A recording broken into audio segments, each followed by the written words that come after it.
Nós vamos nos conhecer no céu? O que a Bíblia diz sobre esse assunto? Eu quero tratar dessa matéria com você, na exposição do texto de 1 Tessalonicenses 4, 13 a 18. O apóstolo Paulo escreve esta carta à igreja de Tessalônica, que era uma cidade grega, a capital da província da Macedônia. E por causa da influência dos gregos, que criam no dualismo, achavam que quando uma pessoa morria, a alma, que é imaterial e espiritual, saía da prisão do corpo, que é material. Para eles a matéria era essencialmente má. Então, eles não acreditavam em ressurreição. Quando alguém morria na igreja, era um chororô só, sem esperança. Então Paulo escreve a carta aos Tessalonicenses, a primeira carta, para corrigir esse entendimento equivocado por influência do pensamento filosófico grego. E ele vai dizer assim, eu quero pedir permissão para você para expor e lendo o texto. Não tem esperança.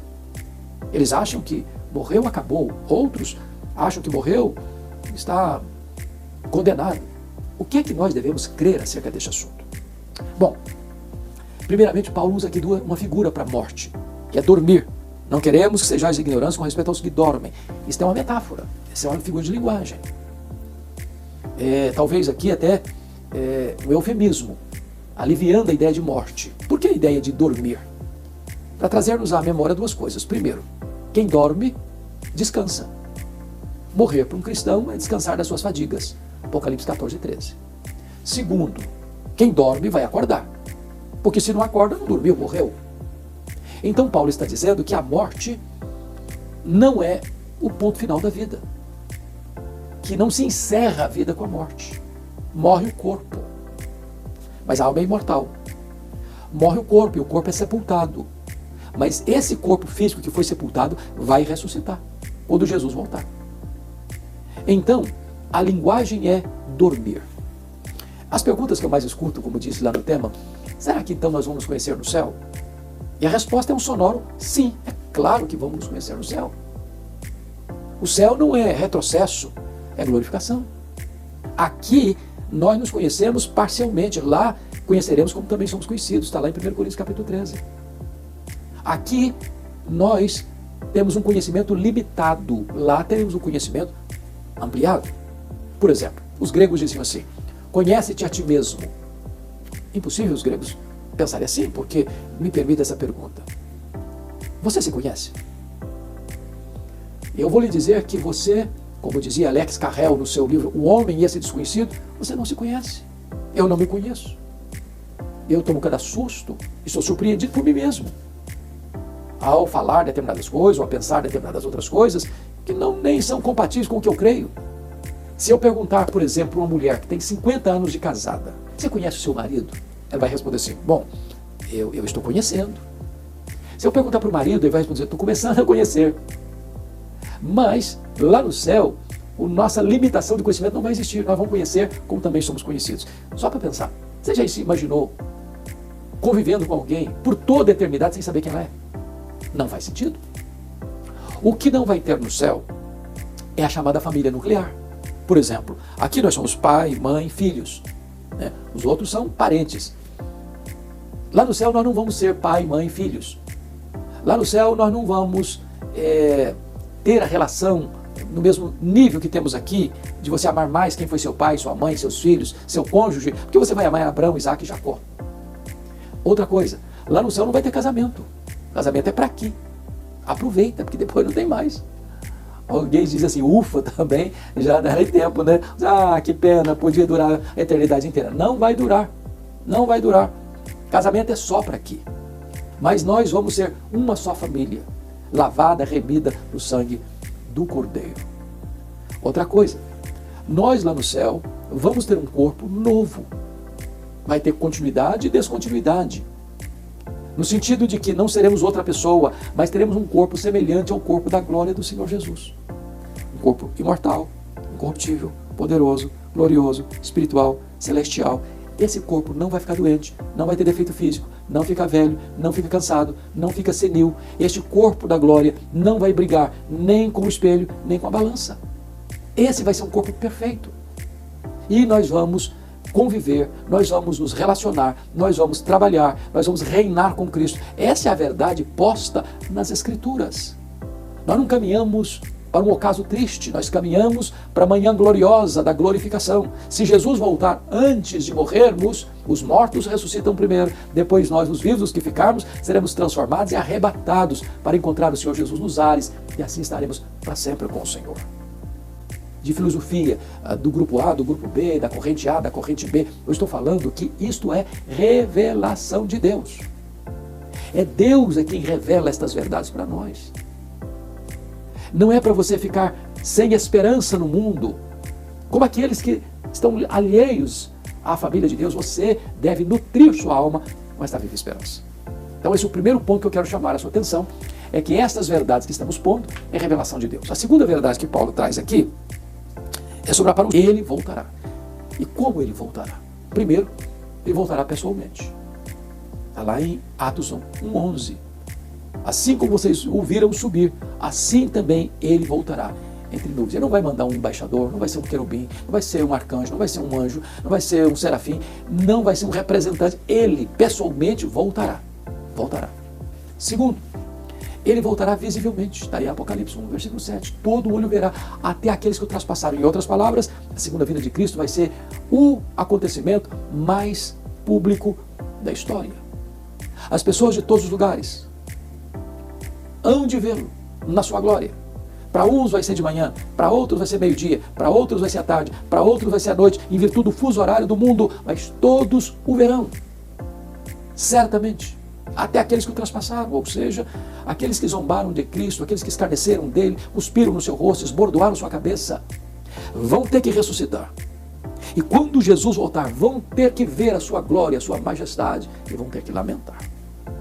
Terceiro, Jesus voltará audivelmente, ao ressoar da trombeta de Deus, ouvida a voz do arcanjo, descerá dos céus. Se vai ser o fato mais público da história, também será o fato mais sonoro da história. Os desertos mais cáusticos, as montanhas mais altas, as cavernas mais escuras, os vales mais profundos, ninguém poderá ficar fora deste sonido da trombeta de Deus que ressoará por todo o planeta, e todos os homens vão ter que ouvir este sonido da trombeta de Deus anunciando a gloriosa volta do Senhor Jesus. Mais ainda, pessoalmente, visivelmente, audivelmente, repentinamente, em quarto lugar.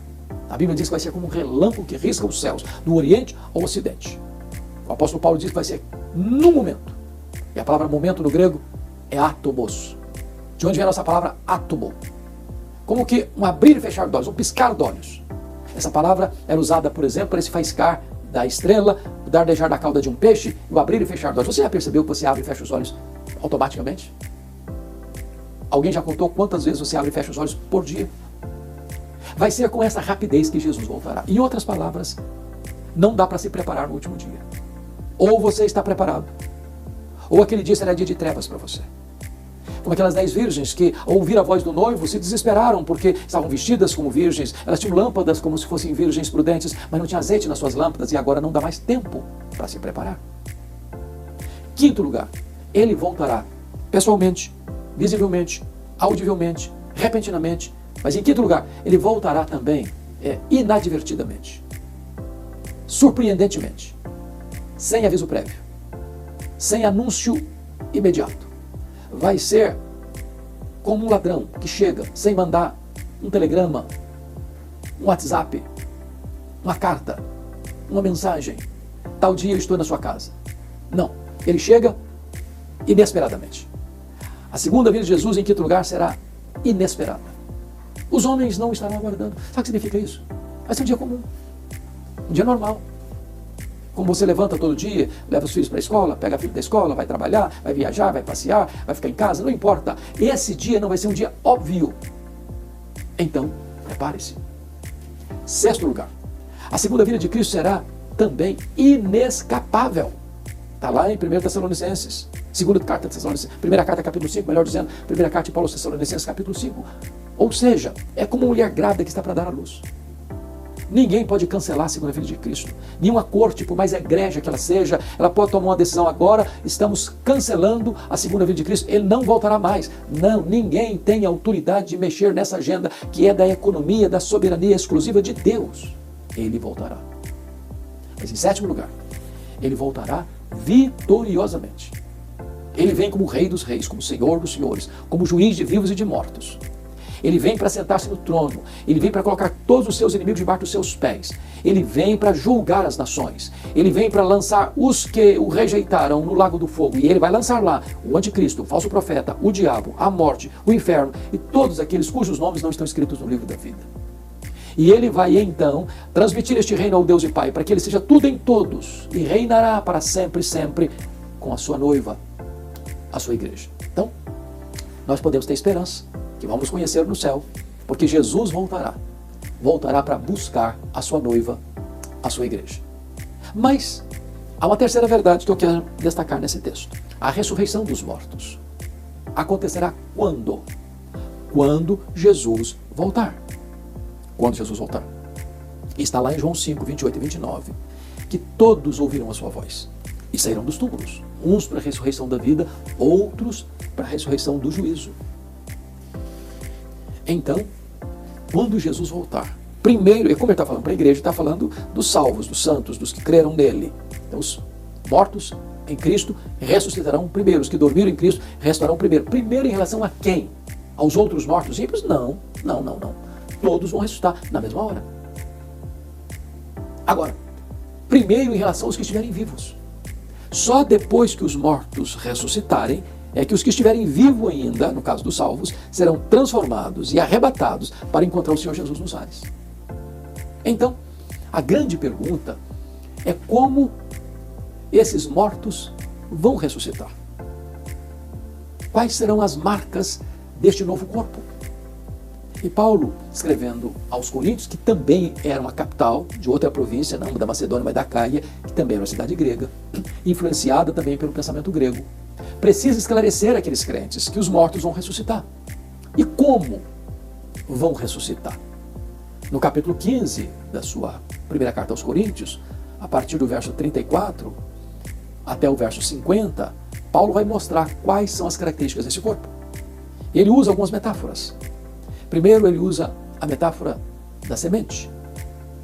É como você semear aquele corpo que morreu, mas o que vai brotar dessa semeadura no dia da ressurreição vai ser diferente. Tem a mesma natureza, mas vai ser diferente. Ele diz, semeia-se na corrupção, ressuscita-se na incorrupção. O que significa isso? Esse corpo nosso, querendo ou não, vai ficando velho, vai ficando cansado, vai ficando doente, vai ficando limitado.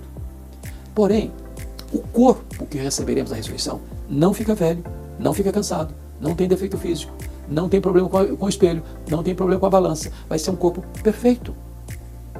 E aí você pode levantar perguntas. E aquela criança que não chegou a nascer, que morreu no ventre da mãe, vai ser um feto glorificado no céu? Ou, na outra ponta, e aquele vovozinho que morreu com mais de 100 anos? Vai ressuscitar como vovozinho de andar para andar com bengala no céu? E a resposta está na carta aos Filipenses, quando Paulo diz que nós teremos um corpo perfeito, semelhante ao corpo da glória do Senhor Jesus. Todos nós teremos um corpo semelhante ao corpo da glória do Senhor Jesus. Não importa, desde o bebê não nascido ao bebê recém-nascido, ou a um senhor de mais de 100 anos de idade, todos teremos um corpo de glória, mantendo a nossa identidade. Assim será o corpo da ressurreição. Mas Paulo diz ainda, semeia-se em fraqueza, ressuscita-se em poder. O nosso corpo vai ser um corpo poderoso. Agora o nosso corpo é limitado, muito limitado. Mas com o corpo da ressurreição, Jesus entrava numa porta, numa casa fechada, sem precisar abrir a porta. Ele, com o corpo da ressurreição, ele saía de Jerusalém e aparecia na Galileia, 150 quilômetros. Com o corpo da ressurreição, ele subiu aos céus, entre nuvens. A grande pergunta é, a que distância o céu está de nós? Quando o astronauta russo chegou na luz, ele não viu Deus. Os estudiosos dizem que o nosso universo tem mais de 93 bilhões de anos-luz de diâmetro. Onde está o céu? Você demoraria mais de 93 bilhões de anos voando à velocidade da luz, 300 mil quilômetros por segundo, para ir de uma extremidade à outra do universo. E onde está o céu? Em outras palavras, se Jesus tivesse voltado para o céu na velocidade da luz, 300 mil quilômetros por segundo, depois de 2.000 anos, estaria logo ali na esquina ainda do universo. O que significa isso? Significa que nesse corpo glorioso, nós não estaremos, nesse corpo poderoso, nós não estaremos mais limitados às mesmas leis da física que nos governam hoje. Eu pergunto a você, quanto tempo um anjo demora para vir do céu à terra? Um estalar de dedos. Assim será o nosso corpo. Nós seremos como os anjos, não no sentido que não teremos um corpo, mas que vivendo nessa mesma dimensão, de uma outra esfera e uma outra realidade. O nosso corpo será um corpo poderoso. Mas mais, a Bíblia diz que semeia-se em desonra, ressuscita-se em glória. O nosso corpo é desonrado hoje. É verdade, desonrado. Você já entrou numa ala de hospital onde você viu pessoas ali numa maca, numa cama, com o corpo todo ferido, encarquilhado, pessoas tomando doses cavalares de remédios para aplacar a dor cruel e às vezes encerram a sua jornada debaixo de atroz sofrimento? Esse corpo às vezes é semeado, mirrado, machucado, ferido pela doença. Mas o que vai brotar daí é um corpo glorioso que vai brilhar como os astros no firmamento. Assim será nosso corpo da ressurreição. Paulo vai dizer ainda que o nosso corpo, ele usa a figura da carne, uma carne dos homens, outra carne dos animais, outra carne dos peixes, outra carne das aves. Do que ele está falando? O que ele está falando é que embora todos os animais tenham sido feitos do pó da terra, só o pó de gente vai ressuscitar. Deus fez 3 tipos de criatura, os anjos, os animais e os homens. Os anjos são espírito e não têm corpo. Os animais têm corpo e não têm espírito. Os homens têm corpo e espírito. Os anjos não morrem, os animais morrem, tudo termina. Mas os homens, ao morrerem, eles hão de ressuscitar.